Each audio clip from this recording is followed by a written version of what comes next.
Aditya mushroom நேயர்களுக்கு வணக்கம். இன்றைக்கி நம்ம இந்த பதிவில் என்ன பார்க்க போகிறோம்னா, காளான் விதை வந்து எப்படி தயாரிக்கிறோம் அப்படிங்கிறத பார்க்க போகிறோம். காளான் விதை வந்து வெள்ளை சோளத்துலேருந்து தான் தயாரிக்கிறோம்.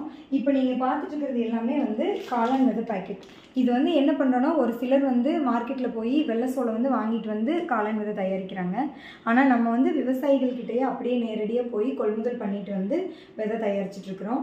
நீங்கள் வந்து ஒரு பதிவாக பார்த்துட்டு வாங்க. காளான் விதையிலேருந்து காளான் வந்து விற்பனை செய்கிறது வரைக்கும் எப்படி பண்ணணும் அப்படிங்கிறத நான் ஒரு வீடியோலையும் உங்களுக்கு பதிவிட்டுட்டு வரேன்.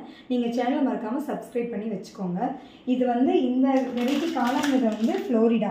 இந்த காளான் வந்து எப்படி இருக்குன்னா, ஒயிட் ஃப்ளோரிடாங்கிறதுனால காளான் நல்லா வெள்ளை வெள்ளையும் இருக்கும், நல்ல தரமான காளானாக இருக்கும், 3 நாளைக்கு வந்து தாங்கி நிற்கும். அதனால் நீங்கள் மார்க்கெட் பண்ணுறதுக்கு ஈஸியாக இருக்கும் இந்த வெரைட்டி காளான் விதை வேணும்னு கேட்குறவங்க என்னோடய நம்பருக்கு கால் பண்ணுங்கள். நாங்கள் எல்லா பக்கம்